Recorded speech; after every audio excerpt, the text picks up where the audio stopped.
So today we are going to discuss about support vector machines, जिसको हम SVM भी कहते हैं।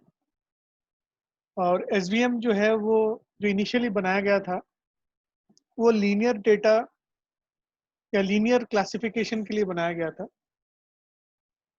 तो ऐसा टाइप का डेटा जिसको हम लोग लीनियरली क्लासिफाई कर सकें, उसको क्लासिफाई करने के लिए SVM को क्रिएट किया गया था।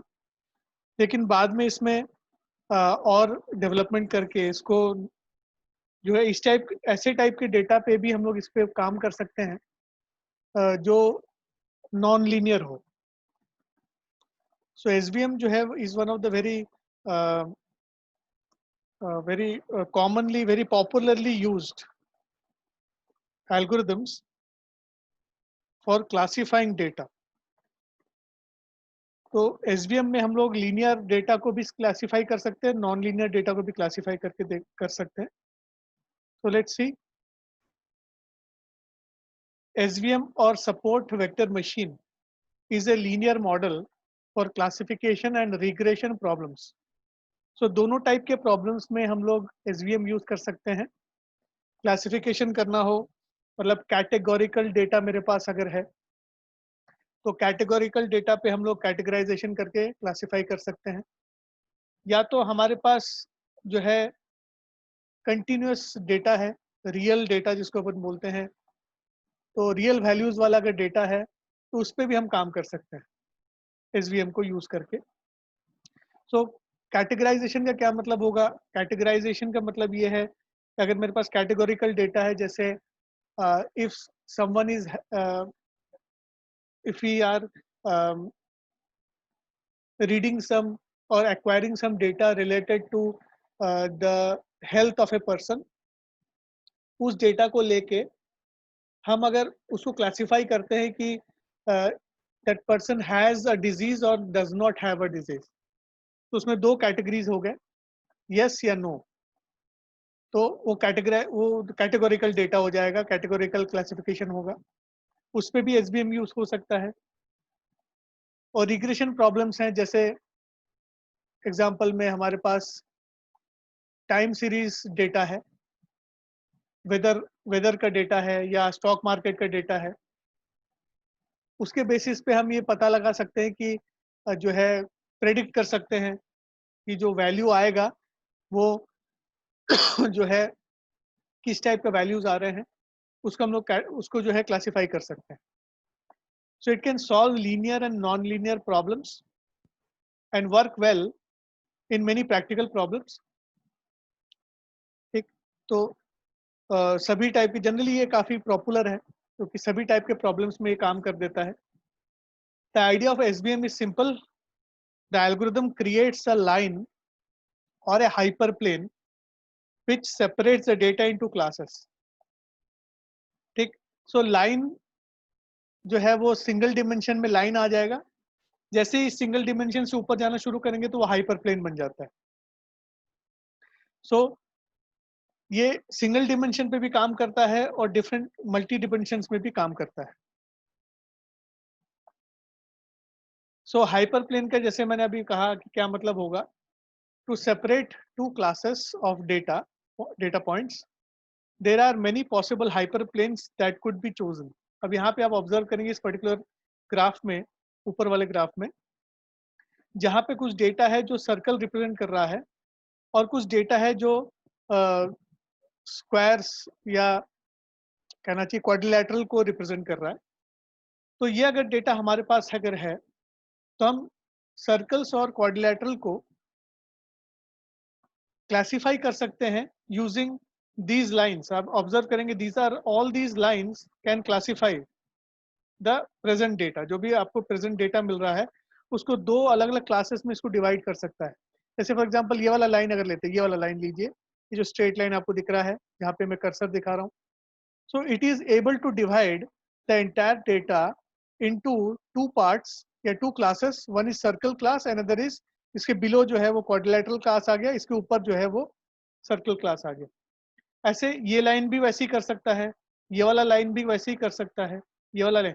तो there are multiple lines that we can draw that can successfully divide the data into two separate classes.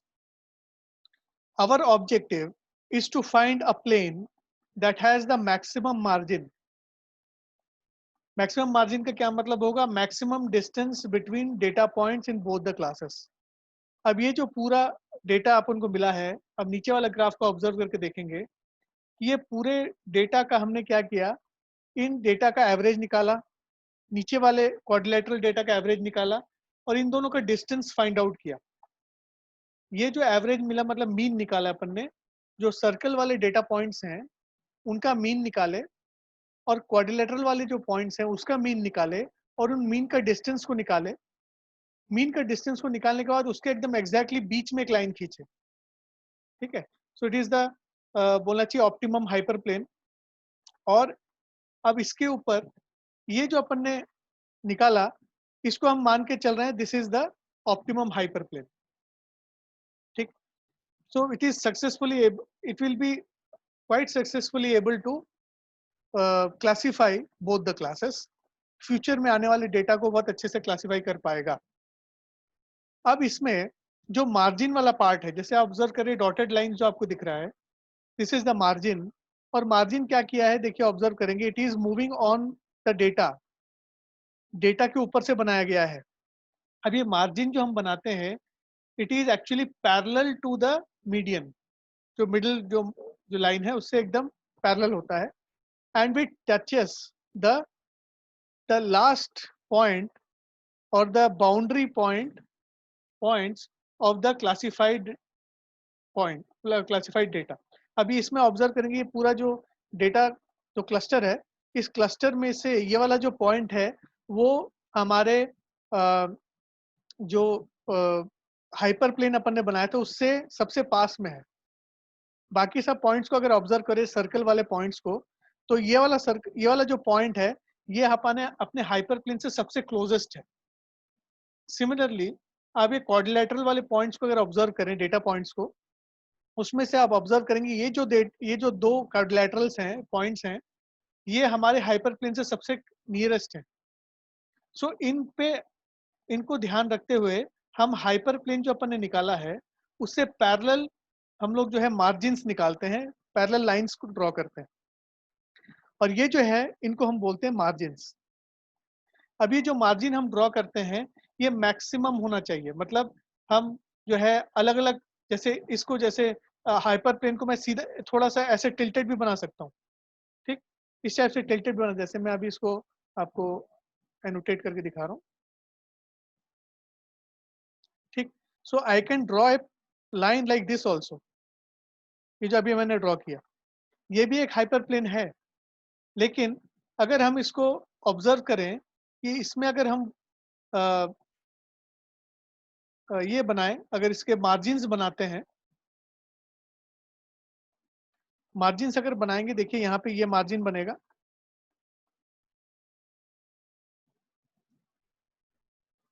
जैसे ये मार्जिन अगर हम इसके पैरेलल लाइन बनाना पड़ेगा, इसे मैं हल्का सा पैरेलल लाइन बना रहा हूँ ऐसे.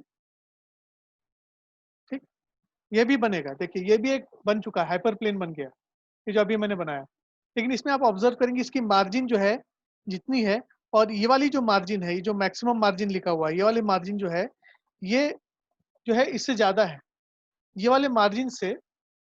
ठीक, इसको मैं अगर ऐसे रिप्रेजेंट करूं, दिस मार्जिन, ये जो मार्जिन है ये, और इसको अगर मैं मार्जिन को कंपेयर करूं तो ये वाला मार्जिन जो है वो ज़्यादा निकल रहा है. तो हमको क्या फाइंड करना है? मैक्सिमम मार्जिन फाइंड करना पड़ता है. सो जिस भी हाइपर प्लेन से के रेफरेंस पे मैक्सिमम मार्जिन निकले उसको हम मान के चलते हैं, उसको फाइनल मान के चलते हैं. तो एसवीएम में हम वही चीज़ करते हैं कि जो मैक्सिमम मार्जिन होता है उसको फाइनल मान के चलते हैं.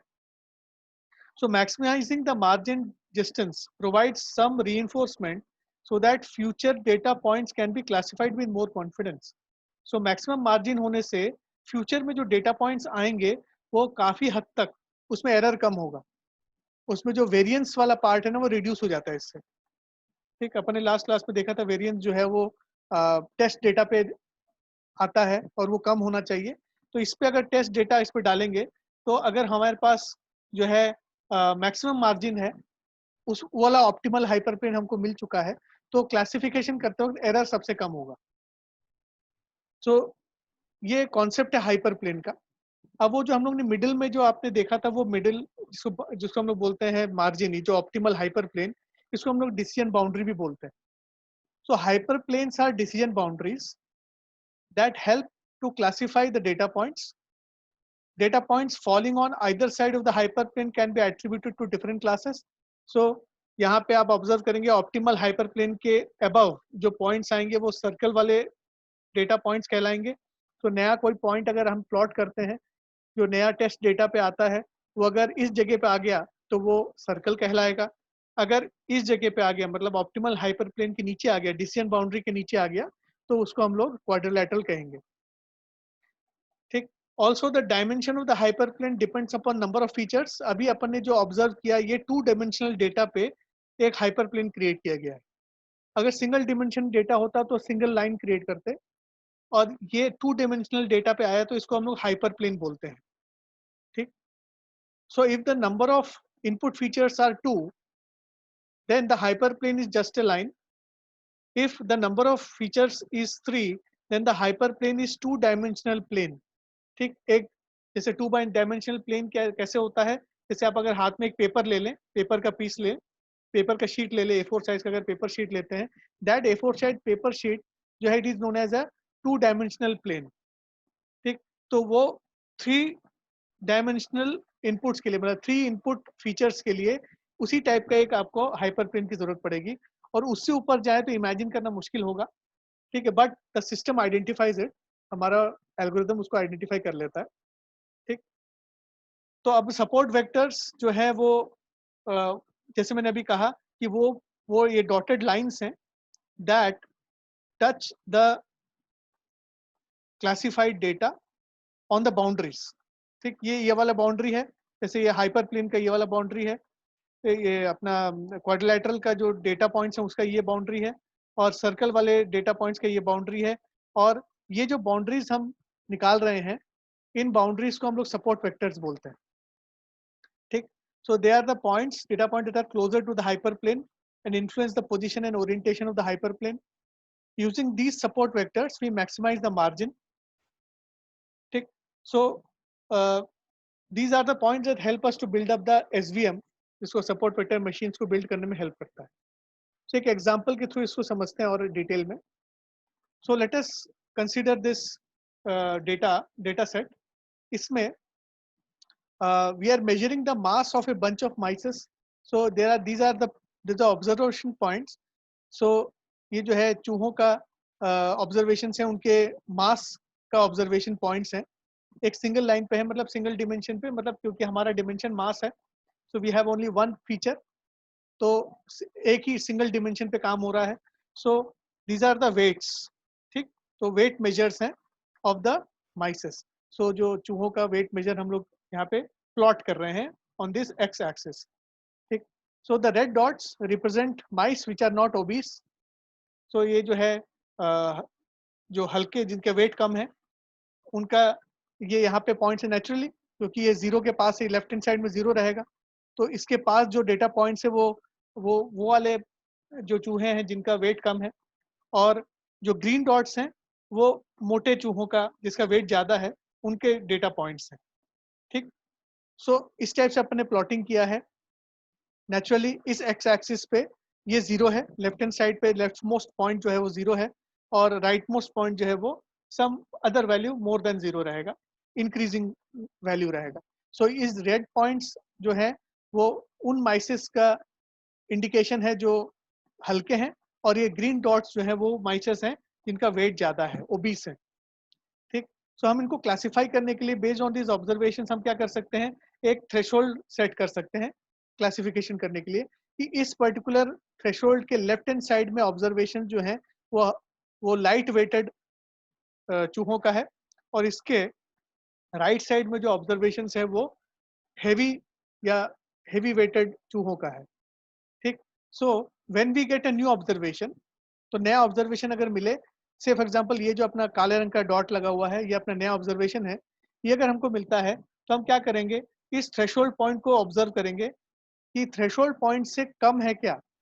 ये पॉइंट जो है वो थ्रेशोल्ड पॉइंट भी इसी एक्स एक्सिस पे एक पॉइंट होगा। तो इस पर्टिकुलर पॉइंट से अगर ये कम आ रहा है, it means that the new observation is not obese, मतलब जो माइस है वो हल्का, मतलब हल्के वेट का है। It is not an obese mice, मोटा चूहा नहीं है। वैसे ही नया कोई ऑब्जर्वेशन अगर इस पर्टिकुलर एरिया पे आता है, ये काला रंग का डॉट जो दिख रहा है, सो उसको हम ये ऑब्जर्व करेंगे, ये जो अपना थ्रेशोल्ड पॉइंट है इससे ज़्यादा है, मतलब इससे ग्रेटर है। इसका मतलब ये जो है, ये जो नया डेटा पॉइंट है वो उस पर्टिकुलर चूहे का है जो हेवी है, मतलब उसका वेट ज़्यादा है, ओबीस है। ठीक, सो ये क्लासिफिकेशन हम आसानी से कर पा रहे हैं। ठीक, अब क्या होगा, say for example what if we get a new observation here, ये जो काले रंग का जो पॉइंट आपको दिख रहा है, यहाँ पे अगर ऑब्जर्वेशन आ जाता है, अब ऑब्जर्व कीजिए ये थ्रेशोल्ड पॉइंट के बिल्कुल पास में है, तो है very very near to the threshold point.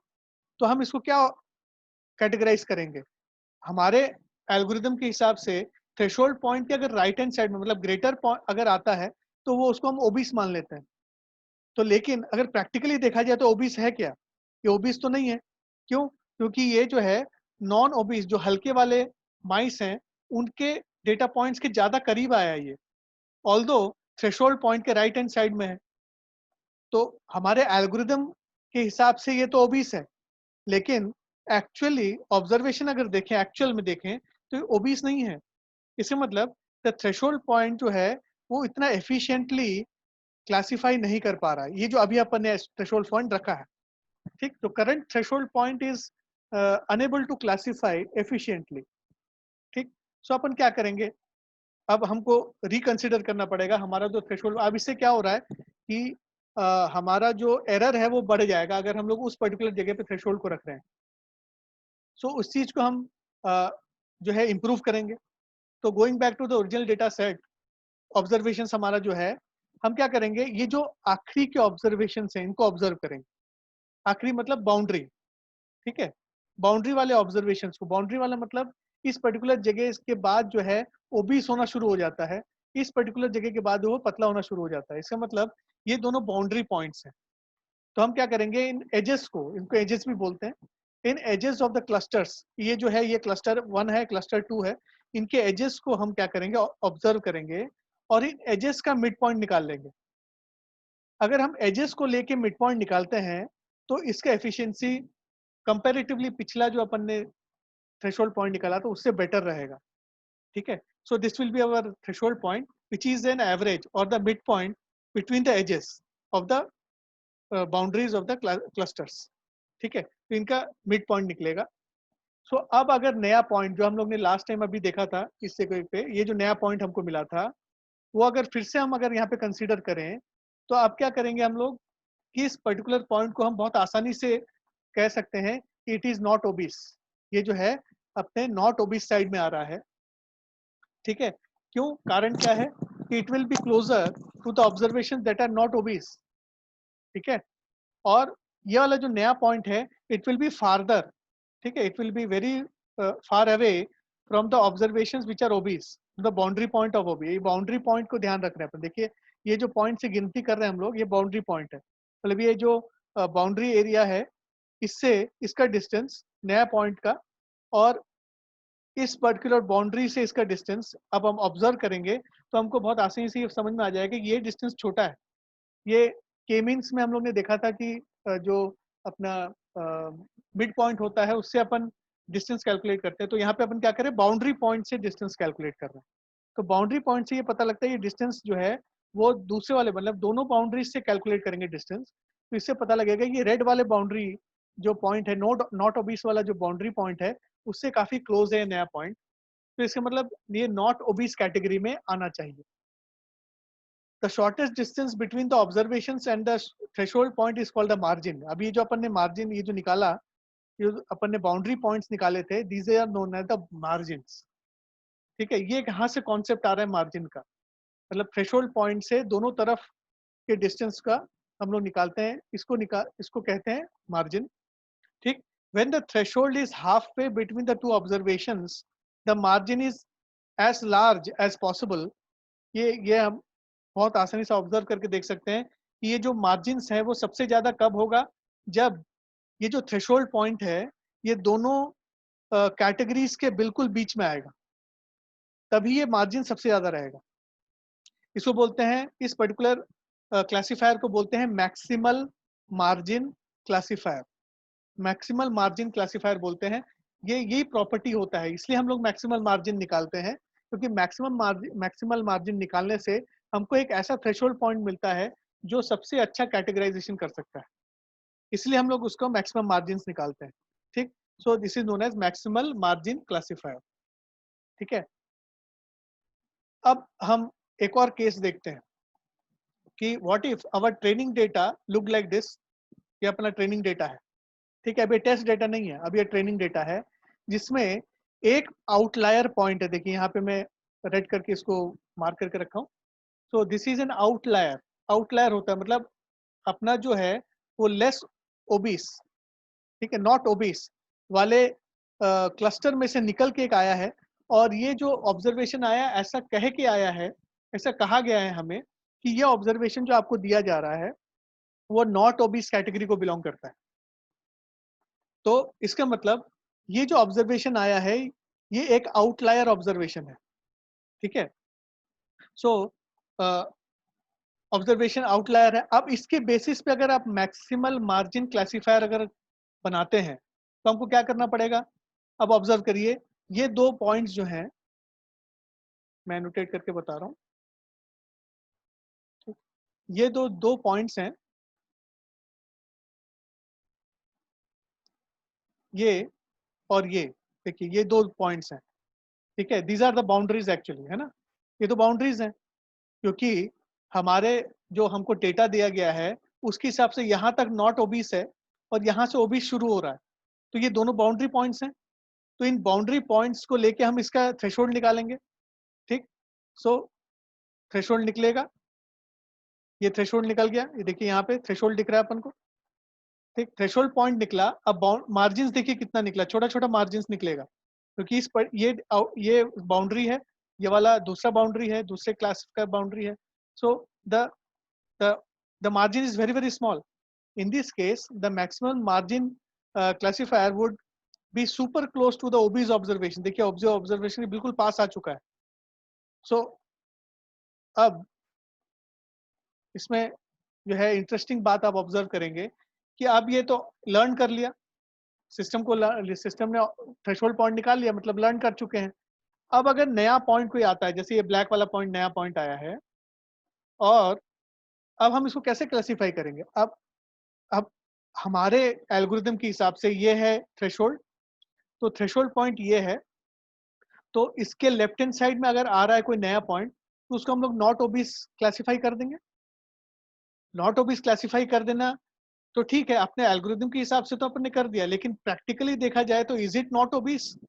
नहीं, बिल्कुल भी नहीं, ये तो ओबीस के पास दिख रहा है हमको, हमारा ओबीस के पास आ गया ये तो। ठीक, सो although we will classify it as not obese, but we can observe that it is very very farther than not obese, but is very closer to obese। obese observations green colour का observations है, इनसे काफी पास है ये black वाला dot. इसका मतलब ये ऑब्जर्वेशन, इस पर्टिकुलर क्लासिफायर जो अपन ने अभी काम किया ये उतना यूजफुल नहीं है। मैक्सिमम मार्जिन वगैरह सब तो बढ़िया था, लेकिन वो तब वर्क करता था जब कोई आउटलायर नहीं है। तो हमारे जो मैक्सिमल मार्जिन क्लासिफायर्स होते हैं वो आउटलायर सेंसिटिव होते हैं, सुपर सेंसिटिव टू आउटलायर्स होते हैं। तो एक बार अगर आउटलायर आ गया डेटा आपके ट्रेनिंग डेटा में अगर आपका आउटलायर आ गया तो ये क्लासिफायर फेल हो जाता है।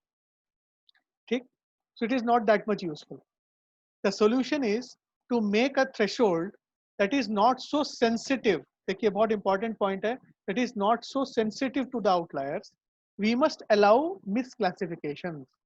सो हमको एक फ्लेक्सिबल काइंड ऑफ थ्रेशोल्ड बनाना पड़ेगा, that can accommodate a little bit of misclassification. बहुत ज्यादा नहीं, बहुत ही कम लेकिन it should be allowing it, क्योंकि आउटलायर से कारण मिसक्लासिफिकेशन हो जाएगा।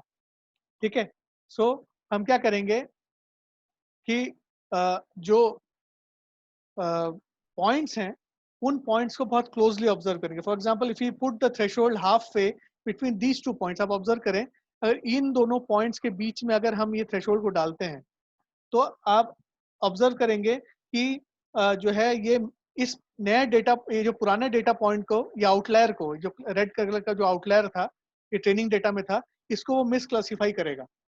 ठीक है, it will miss classify it. लेकिन फ्यूचर में जो आने वाले जो टेस्ट, देखिए वेरिएंस को डिक्रीज करेगा। फ्यूचर में आने वाले जो डेटा है, जो ब्लैक पॉइंट आपको दिख रहा है, उसको करेक्टली जो है क्लासिफाई करेगा। ये जो डेटा पॉइंट है ब्लैक कलर का, ये शुड बी ओबीस, ये ओबीस कैटेगरी में आना चाहिए, तो अभी वो करेक्टली ओबीस कैटेगरी में उसको क्लासिफाई कर देगा। सो ऑल्दो बायस, देखिए इसमें बायस और वेरिएंस का आपको पता लग रहा होगा, इसमें बायस कम है। ठीक है, बायस थोड़ा सा जो है खराब हो गया है, लेकिन वेरिएंस बहुत अच्छा हो गया है, क्योंकि टेस्ट डेटा पे बहुत बढ़िया वर्क कर रहा है ये। ठीक है, सो ये मिस क्लासिफिकेशन जो है हो रहा है, ये आउटलायर के कारण, ये जो आउटलायर है इसका मिसक्लासिफिकेशन हो रहा है, लेकिन नए डेटा पे ये बहुत अच्छा वर्क कर रहा है। ठीक है, so choosing a threshold that allows misclassifications is an example of bias and variance trade off that every machine learning algorithm suffers. So ये मैंने, हम लोग ने लास्ट क्लास में डिस्कस किया था कि क्या फर्क पड़ता है बायस और वेरिएंस का। तो ये अपन ने ट्रेड ऑफ क्रिएट किया, एक बैलेंस क्रिएट किया, इसमें बायस थोड़ा सा है, वेरिएंस भी थोड़ा सा है, लेकिन वेरिएंस कम है, मतलब इसका परफॉर्मेंस ज़्यादा अच्छा फ्यूचर में रहेगा। तो this classification classifier is better than this classifier. ये वाले क्लासीफायर से, ये जो अभी अब देख रहे थे हम लोग, इससे ये क्लासीफायर ज़्यादा बेटर है अभी जो अपन देख रहे हैं। लेकिन ये क्लासीफायर अपन ने कहाँ से निकाला? दूसरे टाइप के बाउंड्रीज को देखते हुए निकाला है। ठीक है, तो in other words, before we allowed misclassifications, we picked a threshold that was very sensitive to the training data. बहुत ज़्यादा सेंसिटिव था, ओवरफिटिंग हो गया था ये। ठीक, दिस वाज ओवरफिट, ठीक, वेरी सेंसिटिव, मतलब लो बायस था उसका, लेकिन हाई वेरिएंस था, मतलब टेस्ट डेटा पे फेल हो रहा था। तो टेस्ट डेटा पे फेल हो रहा है मतलब वेरिएंस हाई है। ठीक है, सो इन कॉन्ट्रास्ट हमने जब इसको रीएडजस्ट किया थ्रेशोल्ड पॉइंट को, तो हमने अचीव किया हायर बायस, क्योंकि मिस क्लासिफिकेशन भी कर रहा है। ट्रेनिंग सेट पे थोड़ा एरर आ रहा है इसमें, लेकिन टेस्ट सेट पे ये बहुत बढ़िया वर्क कर रहा है, मतलब लो वेरिएंस। ठीक है, सो ये क्लासीफायर ज्यादा बेटर हुआ पहले वाले क्लासीफायर से। ठीक, so when we allow misclassifications, the distance between the observations and the threshold is called soft margin. ठीक है, इसको सॉफ्ट मार्जिन बोलते हैं। ठीक, सॉफ्ट मार्जिन कहा जाता है। तो सॉफ्ट मार्जिन का मतलब क्या होता है कि बाउंड्रीज जो हम कैलकुलेट कर रहे हैं, जो बाउंड्रीज कैलकुलेट कर रहे हैं, वो कुछ मिसक्लासिफिकेशंस को भी अलाउ कर दे रहा है, तो इसको हम सॉफ्ट मार्जिन्स कहते हैं। ठीक है, and so the question is how to we get the soft margin. अब सॉफ्ट मार्जिन को कैसे हम पहचाने कि ये सॉफ्ट मार्जिन सबसे अच्छा सॉफ्ट मार्जिन है? यहाँ पे भी हो सकता है ना, जैसे फॉर एग्जांपल ये है, ये भी तो एक सॉफ्ट मार्जिन बन सकता है, जहाँ पे डेटा पॉइंट ये है, इनको भी तो अपन सॉफ्ट मार्जिन बना सकते हैं। ये वाले डेटा पॉइंट्स को भी सॉफ्ट मार्जिन बना सकते हैं, कोई भी डेटा पॉइंट को सॉफ्ट मार्जिन बनाया जा सकता है। सो बेटर सॉफ्ट मार्जिन कौन सा है? The answer is very simple. अब हम लोग ने क्लास क्रॉस वैलिडेशन का जो लेक्चर देखा था, उसमें जो मैंने समझाया था, वही सेम आइडिया यहाँ पे लगेगा कि क्रॉस वैलिडेशन से हम ये जो सॉफ्ट मार्जिन है उसको डिसाइड करते हैं।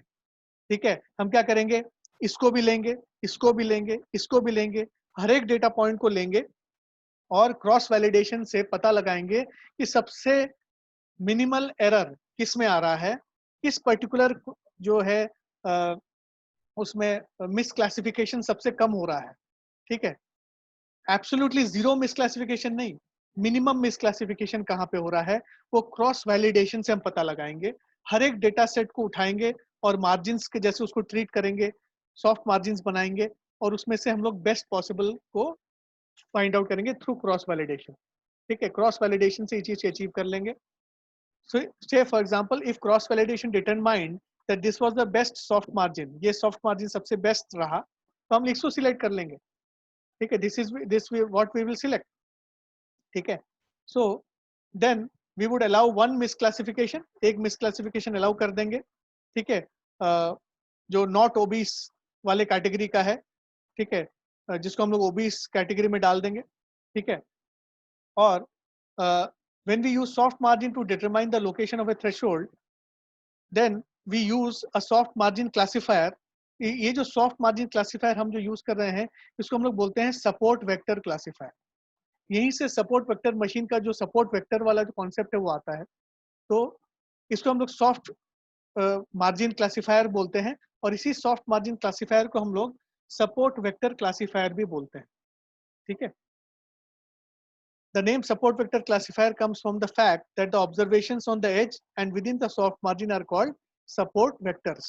इनको हम लोग support vectors बोलते हैं। जो soft margins बन रहे हैं उन पे जो observation points आ रहे हैं उनको हम लोग बोलते हैं support vectors। तो उनको support vectors कहा जाता है। ठीक है। ठीक। सो अभी तक सबको समझ में आया होगा जो मैं डिस्कस कर रहा था। किसी को कोई डाउट या क्वेश्चन है तो प्लीज पूछिए। आज के लिए हम लोग यहीं पे पॉज लगाएंगे। ठीक है। So we'll resume the class in the next session. Thank you.